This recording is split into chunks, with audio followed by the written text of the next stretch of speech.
Today we are finishing off our series on Song of Solomon, also known as Song of Songs. And it's such a great reminder that this, when it was written as poetry, was going, as for Solomon said, of all the songs that I've written, of all the songs that I've heard, this is the Song of Songs. It's greater than any other song. And so if you have your Bibles, go ahead and grab them. We're going to be in chapter 8. We're going to start in verse 5. Okay, so while you're turning there, let me go ahead and just start. And this week, as I was kind of in prep and I was looking at this text, I made a mistake, and I did something that I rarely ever do. And I looked at my bookcase, I looked at my bookshelf, and I grabbed a book that I almost never grab. And it's my premarital counseling book. Anybody go through premarital counseling? And you had a book that you went through and asked you a bunch of questions, and you did it, and then you kind of threw it away or you put it off somewhere. I saved mine for some reason. I think the reason is probably just humility, I guess. And so I was going through it, and I looked at the first couple of chapters, and there was a chapter on expectations. And so if you don't know what expectations are all those things that you assume will just happen because you're in love. Like all the things are going to work out, all those little things, like it's just going to work out because we're in love. That's an expectation. And so as I was going through there, I hit a section that had a whole bunch of questions, probably 10 or 20 of them. And it was just questions that it asked that, hey, look, I want you, please write down a number and then give me a reason. So it was in this section that asked to number how often we expect to do certain things each week as a newly married couple. And so at the very beginning was kind of this question right here, which is how many times a week do you plan to eat dinner together? And so I write down my number and I write down this whole bunch of information on here's why I think 7 is the perfect number because that's how many days there are. Great. And then it made it to number 2. How many times a week do you plan to have a meaningful conversation? And so I gave my answer. I just filled the page with all kinds of stuff. And then the last question is the one that got me. And it was this question at the very bottom. How many times a week do you plan to have sex? To which I just wrote one word, yes. I like me. Okay. And so I'll be honest, I read this and I was just like, gosh, what was wrong with me? I mean, I'll be honest, I love my answer, but as I was reading it, I was kind of laughing at myself. I couldn't help but think of a single phrase, and it's a phrase that you've thought before, and it's this one, that if I only knew then what I know now. And here's the truth, is that no matter where you are, no matter who you are, we've all wondered things like this. That even if you aren't married or one day you will be married, you will find out that there's always moments, there's always things in your marriage. You're like, how did I not see that one coming? If only I had known what was going to happen. So here's the reality is I don't know what it is for you, all those expectations, all those things that, man, you would have saved yourself so many issues, so much heartache, so many problems if you had only known, but you didn't. I don't know what those are for you, but I can tell you at least a couple of them for me. And so one of the very first ones that I was thinking about this was if only I had known that pillows breed like rabbits. Now, my wife is not a throw pillow gal, but there's just been moments where I've come home and I'm like, I guess we've adopted. Another one was if only I had known that a shared sink is the number one cause for World War III. If only I had known. Or one of the biggest ones is on this. If only I had known that the thermostat was the place of spiritual warfare. I mean, we might be one flesh, but there are definitely 2 temperatures. See, sometimes I look back at the relationship that we've had, and I've just wondered, how in the world did we make it? Like, I've looked at the goofy expectations, man, the sleepless nights, the arguments, the frustrations, the seasons where it just kind of felt like we didn't have anything going on. It was like, man, what are we doing? I've wondered, how did this all work out? And do you know what the answer that I've come to, that the Lord has gotten me to? Is that this single truth that we didn't make it alone. That we've had so many people in our lives over the 9.5 years that we've been married who have poured into us. Old couples over time, young couples even at the time, who took us to dinner, who listened, who prayed, and had those hard conversations with us, where they told us those things that we didn't want to hear, but that we so desperately needed to hear. And here's the truth. I often think of this. I wonder where we would be if we didn't have them. And I wonder where we would be if we hadn't listened to them. Because the truth is no matter how old you are, no matter how young you are, we all need people in our lives who are pouring into us, who are saying those hard things that we don't want to hear, but we desperately need to hear, who have walked the steps that we need to go to the places that we long to go, and are teaching us not to make the same mistakes that they made. Now, here's where we are. This is where we're going in Song of Songs, chapter 8 today. That this young couple that we've been tracking through the entirety of the book of Songs is not quite so young anymore. This young love has now moved more to seasoned love. That this couple at the end of the book is looking back over years of joy and years of pain, but years and years of faithfulness. They've walked through the wilderness and they've come out on the other side. And in these final verses, they offer us 6 ways to build our marriage that lasts. And here's the good news. That no matter where you are, no matter who you are, no matter what you've walked through, no matter the pain or the hurt or the divorce or the brokenness or just the mess that you've walked in, no matter if you're just beginning to start your relationships or you feel like, man, that relationship was long gone, these 6 things can breathe life into you because they are not just for a moment, but they are for the entirety of marriage. So let's look at what this couple who is not so young, is now at the end of their life, has to say about having a marriage that lasts. And number 1 is this: to lean on each other. In the first half of verse 5, this is a crowd looking on this couple as they walk out of the wilderness. It says this: who is that? Like, I love that. Who is that that's coming up from the wilderness leaning on her beloved? You see, this end of this last section is actually beginning where so many of our relationships often kind of just land in the wilderness. See, this couple has changed dramatically since chapter 1. The bright-eyed newlyweds are gone, and now they carry some miles, they carry some scars, and they carry the wounds of just a lifetime of living with another broken person. And what the crowd says is they're nearly unrecognizable. Now, don't miss this. It's not because their faces have grown old. It's because of their faithfulness has grown strong. That the crowd looks at the couple and they're amazed at who have they become. They saw them when they were young and they've walked through the burdens and the wilderness of life and they've come out on the other side stronger and better off because of it. And look how they emerge from the wilderness. What's the word? It's leaning, not dragging, not demanding, leaning. Now the Hebrew word there for leaning literally means to rest one's weight upon. It has 2 ideas to it. It's leaning for support, like in those hard times, in those moments where you feel like you don't have the strength to keep going, where you can't keep pushing, you can't keep pursuing, and it feels like all hope is lost. And you look to your significant other, you look to your spouse, and you lean on them for support, and you say, I need you here with me right now. But there's another side, and it's leaning with affection. It's when you see her on the couch, when you see him on the couch, and you rock by over there and you lean next to him. It's saying, I want you here right now with me. See, despite what the world tells us, leaning isn't weakness. It takes the strength and the trust to say, I trust you enough to rest all of my weight here. That if you move and if you don't support me, I'm going to fall.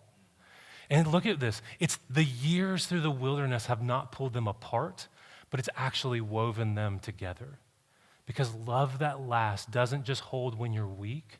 It pulls you close when you're weary. Now, growing up, my family, we would constantly take trips every year to one of my favorite places, which is in New Orleans.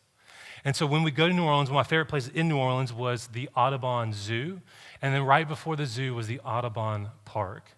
And I loved walking through there, getting to see the animals and just getting to see the beauty of nature. And I remember as a kid walking by this tree, which is closer to the front of the park, and it's these 2 distinct trees that were grown and are mighty, and yet over time have begun to lean on one another. And you see that their roots underneath have become entwined, that the branches itself seems to reach around the other one.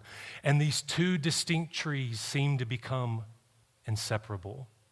I remember as a kid, we took a tour of the park and the zoo, and the guy who was leading the tour ended up saying, he goes, you know, when Hurricane Katrina, that hurricane that decimated all of New Orleans, when it hit back in 2005, those were the only 2 trees standing in the park. See, friends, when the storm came through, when everything around them was uprooted, broken, and washed away, they held. Not because they were lucky, but because they were linked.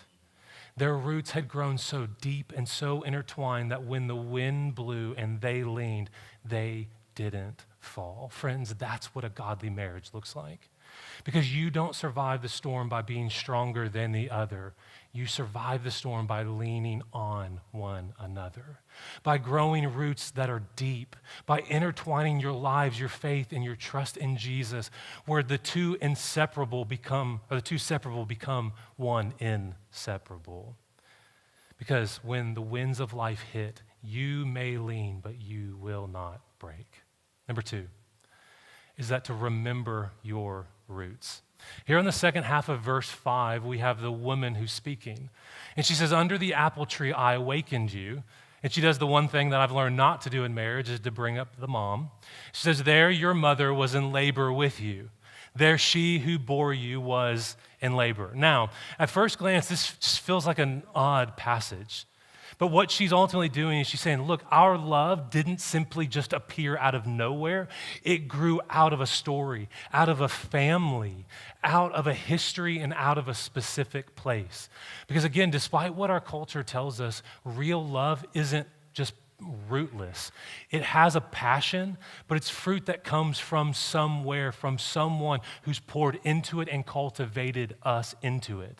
In a world that treats romance like a spark, this verse reminds us that true love lasts, doesn't simply ignite for a moment. It grows and it's built up like a tree.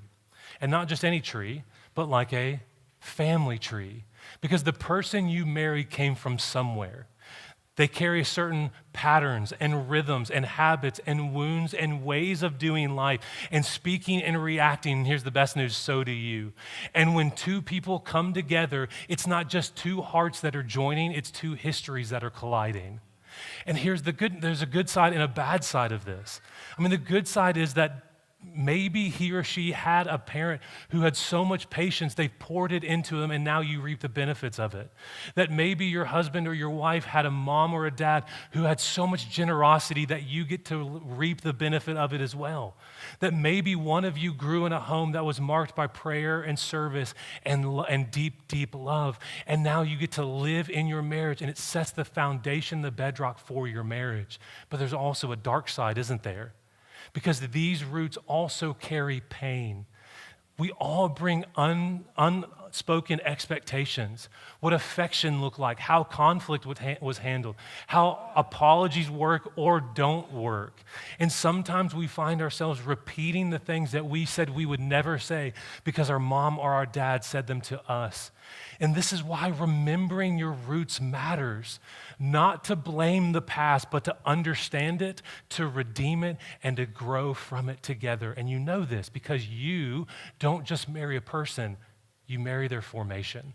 You marry the person that mom and dad helped them become. And you don't just start from ground zero, you start from where you inherited it. And that's ultimately a good thing. Now, don't miss this, is that there's also repetition in this. Now, in Hebrew poetry, repetition creates rhythm and emphasis. And she's saying there, almost as if she's saying our love started where? There. Our love has a sacred place, a beginning, something that's worth remembering. So let me ask you the question. Where's your there? Where's that place that your love began? What's that song that you heard, the restaurant that you went to, the food that you ate when he looked at you that way and you knew this is the man that I'll marry? What's the song, the dance that you did when you remember when that flame took fire in you and you knew this is my wife, going to be my wife one day? Where's that moment? Was it the restaurant? Was it the church?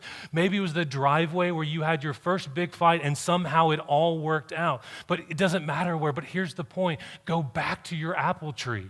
Go back to that place. Remember, go listen to the song. Tell the story again and again and again, and look across that table as often as you can and remind each other that this is where it started.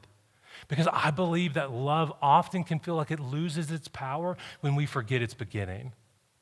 Because the memories that shaped you were not meant to be left on a shelf so that they stay memories, but they're meant to be reminders of what mattered when you first saw her. I mean, just think of it like, what was the thing that got you together? What was that thing that you saw in her, that you saw in him, that was like, man, I've got to pursue this person. I've got to date this person. I've got to marry this person. That when we remind ourselves of what we originally saw, we often see how small the things that's bothering us truly, truly are. Because marriages that last don't simply move forward. They also look back at gratitude with what God has done and who that family has made us for us to marry. Now, number 3 is this. Number 3, let God refine your love. Now, the verse we're about to look at I think is one of the most beautiful passages on love in the entirety of the Bible.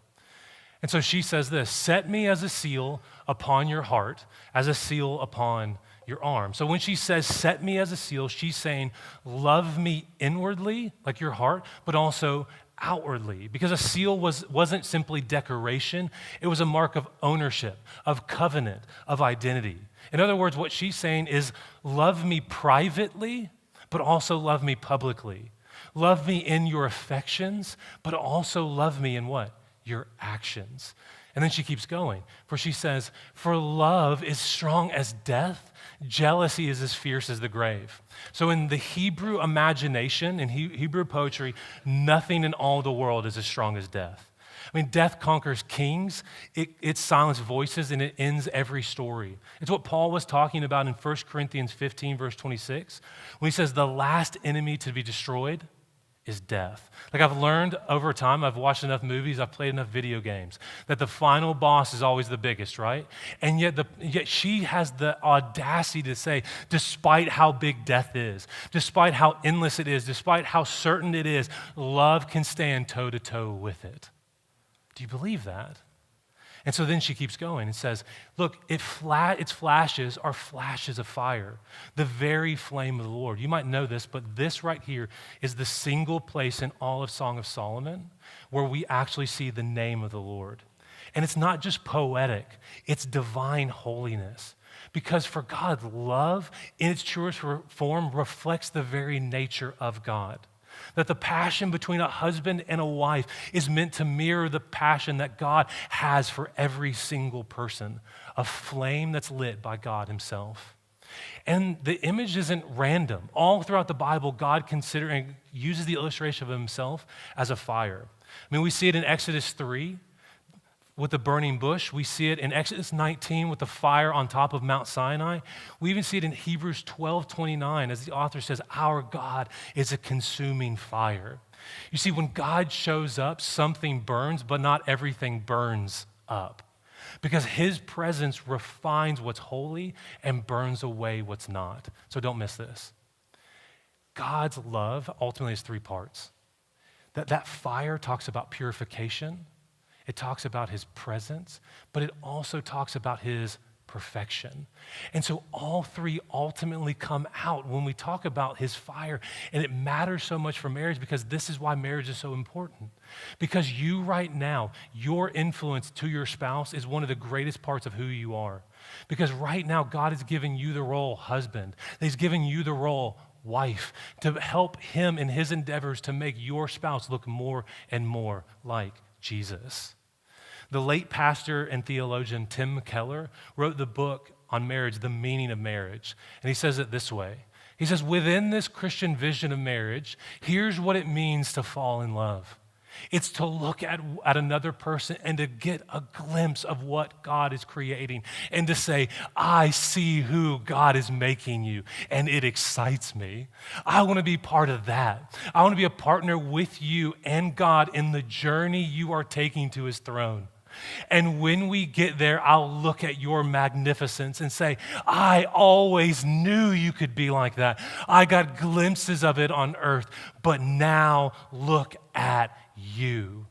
Friends, marriage is not just about romance, but it's about resurrection. You have the ability to be the greatest influence in your spouse's Christ-likeness more than anyone else, more than their mom, more than their dad, more than their children. You get the honor. You get the power because your marriage isn't simply about the romance that you bring them. It happens but the greatest strength is the resurrection that God will bring through you in them. Number 4 is to build with boundaries. At this point, in verse 9, we transition from the guy and the girl, and it goes back to her brothers. And I'll be honest, this is a little bit of a weird verse. And they say a couple things that I wouldn't highlight you saying. It says, we have a little sister, they're talking about her, and she has no breasts. It's really just a weird way of saying that she's immature. Don't say that. And so then they go on and ask the question, what shall we do for our sister on the day when she is spoken for? Now, let me give you some context. In ancient Israel, brothers, that's who's speaking here, carried a sacred responsibility. They were to protect their sister's purity and their reputation until that day that they got married. And so when they ask this question right here, that what they're really saying is she's so valuable and we're going to make sure that she was treated that way. And so they ask the question, since it's our responsibility to take her purity and her protection into mind, let us ask this question, how do we then help the next generation grow into love and into wisdom and not have regret? And so they do it in 2 main ways. They give an illustration. Number 1 is a wall. It says a wall represents strength. It represents boundaries. It represents integrity. But on the opposite side of that is a door, which represents openness, vulnerability, and accessibility. And so what they ultimately say is that if she shows maturity, if she's a wall, then we will build her up and we will honor her. But if she needs maturity, if she's a door, if she lacks that wisdom, we're not going to shame her. We're simply going to build around her. Now, growing up, my family, we would often take a trip down to Chattanooga to go and see Lookout Mountain and to see Rock City. Anybody been there? And so right here on this cliff was one of my favorite spots, and it always kind of made me laugh because as you would walk to the edge of this cliff that felt like it was a 1,000-foot drop straight down, was this tiny little railing. You can see it right up there. And I used to laugh at it. I'm like, is that going to help anything? And so what I learned over time was that this was specifically designed because this little barrier would give protection, but it wouldn't destroy the view. It lets you enjoy it. It doesn't take away the thrill, but it does let you live to tell about it. See, friends, like that little railing, that is what I think God's boundaries ultimately are like for us. They may seem small. They may seem insignificant. You may wonder, why is it even here? Do I even need to pay attention to it? But they are the thing that keeps you from that 1,000-foot drop. And they're there because life is precious and life is fragile. As many of you already know, boundaries don't block beauty. They protect it. Now, one of the things I'd like for you to notice is that here in this text, these warnings are not coming from the husband or the wife, they're coming from the people around them. The reminder that our community, you right now, is also given the responsibility to take care of the people, the young people who are in your charge. That we don't have the culture like the Israelites did in this culture of taking of our brothers, making sure that our daughters are well taken care of. Maybe we wish you did. But in our world, in our culture, that's our responsibility as the church. That to be the kind of community that builds up walls, but also strengthens doors. To help the next generation, not by shaming them, but by shaping them. So parents, here's what I'd love to do. That maybe you sit here today and you're wondering, but yeah, my daughter's already a wall, my son's already a wall.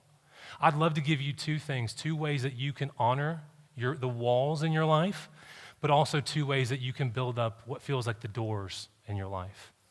And so number 1 is to honor them privately.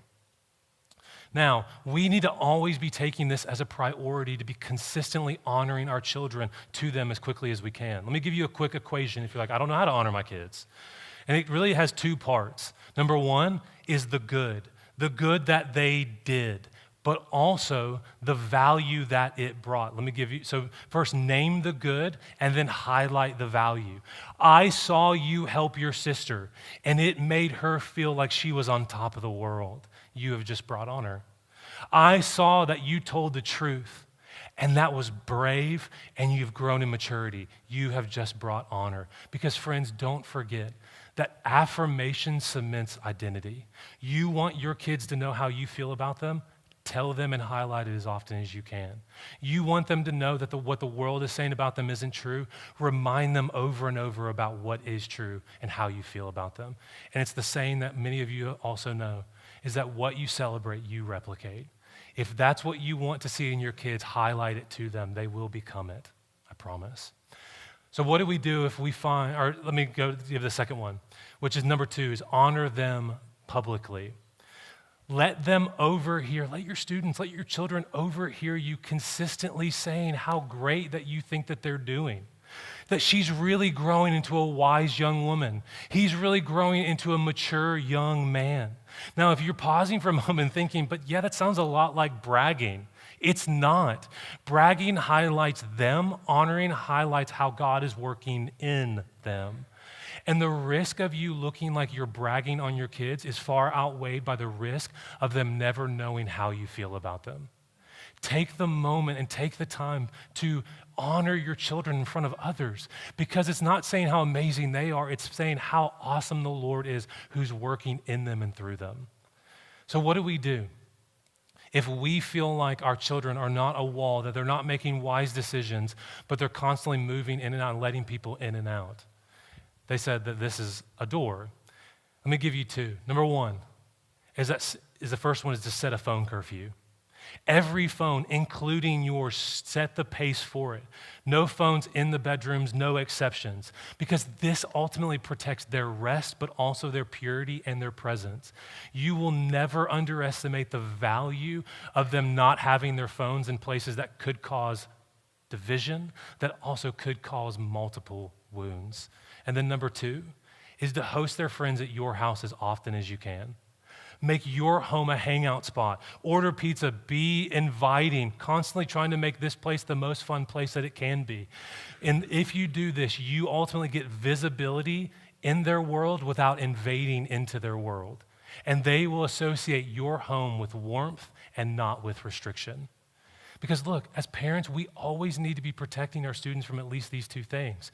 Their phones, but also their friends. There are very few things who are pouring into the lives of our students more than their phones and their friends. Watch what it is that's being said to them. That often the voices and the words that we are saying to them are being forgotten because they're being drowned out by these. And so friends, what's the result? What's the result of a right mixing of celebrating but also a right protection? It's this, it's verse 10, where she says, and I was a wall, and my breasts were like towers, which simply means that I'm mature physically, emotionally, and spiritually. Then I was in his eyes as the one who finds peace. She's saying, I had boundaries. I guarded what mattered. I didn't give in to myself way too soon. And look, she's not ashamed of it. She's grateful for it. Because the man that she ends up marrying didn't love her in spite of her boundaries. He loved her because of those boundaries. Her strength doesn't make her less desirable. It made her more trustworthy. And the result of that is this. The word there is shalom, which means a good and whole and not fractured life. I mean, students, think of it like those boundaries that you hate that mom and dad are putting up on you. Those are not meant to ruin your life. They're meant to protect you and to give you the life that you already want. So live into them. Don't run away from them. And then number 5 is to own your own vineyard. In verse 11, Solomon had a vineyard. This is the woman speaking again. She says, Solomon had a vineyard at Bel Haman.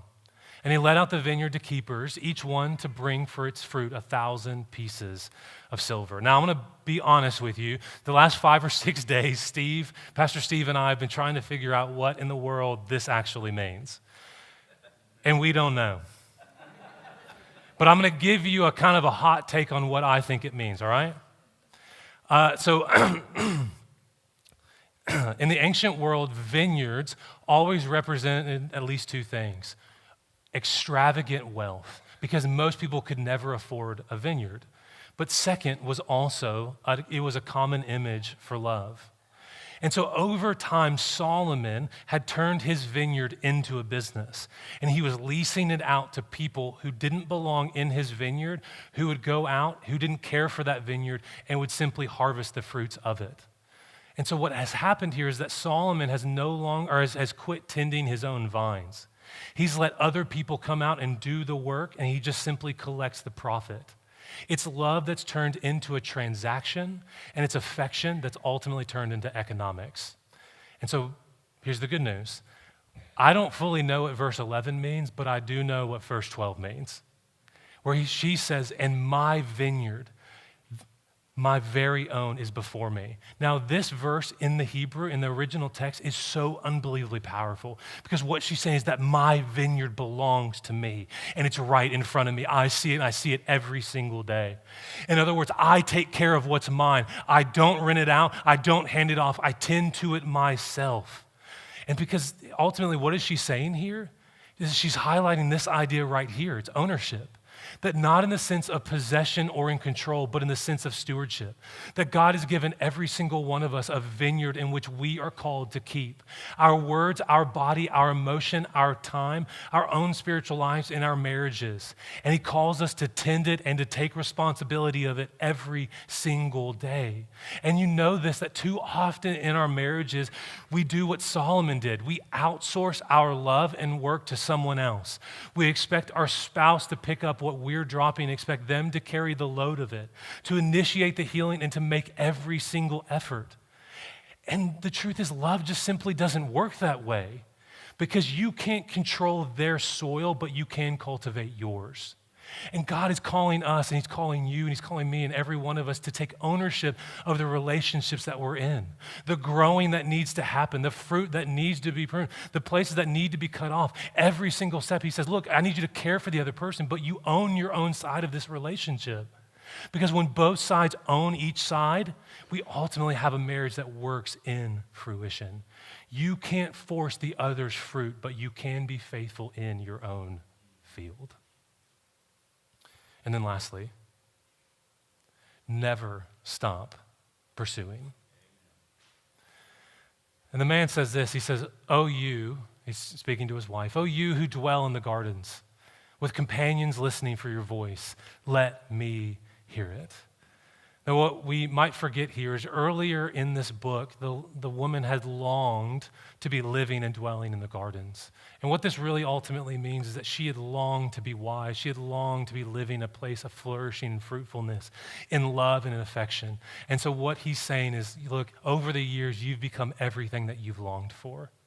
To the point where your companions are listening for your voice every single day, where people come from near and come far, and they want to hear the wisdom that you have to say, because you've become everything that you long to be. And I love this. Here's what he says. Don't miss this. He says, they want to hear it, and so do I. Because over the years, I haven't grown tired of your voice. I'm longing for more of your voice. I want to know what God is doing in you, and I love and want to honor what God is going to do through you, because I don't just love the action, I love the person who's behind the action. I love what God's doing, and so, sweetheart, let me hear it through you and in you. And look what she says. I love this. She goes, "You want it? Come and get it. Make haste, my beloved, and be like a gazelle." She says, run, never stop pursuing, keep moving. Like, I love the way that this book ends. This constant journey of back and forth, good and bad, like flourishing, but also heartache over and over again. And it doesn't end on top of a mountaintop. It ends with a keep on pursuing. It ends with this this idea of just that there's no happily ever after, but if you keep moving, then you will keep pursuing with an invitation. That there's no tidy bow, but just two people still calling, still longing, and still moving forward each and every single day. Because a love that lasts, friends, is one that never stands still. It keeps learning, it keeps listening, and it keeps pursuing and longing every single day. I once heard a story of an old man who every single afternoon, just before 5 o'clock, made the quiet walk down from his house to the train station on the other side of town. His shirt was always pressed, his jacket was always cleaned, and his hat was always in the perfect position. And he walked, though over the years slower and slower, he always walked with purpose. Like there was a sense of a certain ritual every single day that deeply mattered. You see, this man wasn't catching a train that, believe it or not, he hadn't caught one in years. But long ago, this platform was where he used to meet his wife every single day. You see, she was a young school teacher who would take the train every morning and come back every afternoon from the next town over. And he would stand in the same spot, heart quickening as the whistling sound in the distance. And when the doors would open up, she would step off and smile, that familiar smile that he longed to see every single day. And he would take her hand and walk with her back home every single day. You see, decades passed and the trains kept coming, and his wife passed away. And still, every day, he came. See, one afternoon, after years of him showing up every single day, the station master asked him and said, "Why do you still come, sir, every single day?" And the old man smiled and he said to him, "Because one day that train brought her home to me. And I just want to be here in case it ever does again." So he stood at that train as the wind and the rush of the wind came against his coat and the trembling beneath his feet on the platform. His eyes closed, remembering the sound of her laugh and the feel of her hand in his, because love like that doesn't retire, it doesn't quit, but it just keeps showing up. Friends, the love that God has called you to is a love that he has demonstrated for you. That long before your mistakes and long before your brokenness and your weakness, long before you've ever wondered, am I worth loving? God made a decision to stand at the station for you, to exemplify the love that he has called you to show to a spouse, that he exemplified it for you every single day. And he went to the extreme, to a cross, that you would know that every single day, that it's not that your mistakes that he sees, it's not your failures that define you, but it's the love of Christ on that cross that will mark you for every single day. And so marrieds, and so singles, what would it look like for every one of us to keep taking steps of faithfulness in our relationships, steps of faithfulness on our dates, so that we would exemplify the steady, everyday love for our spouse that the Lord has shown us every day in our lives?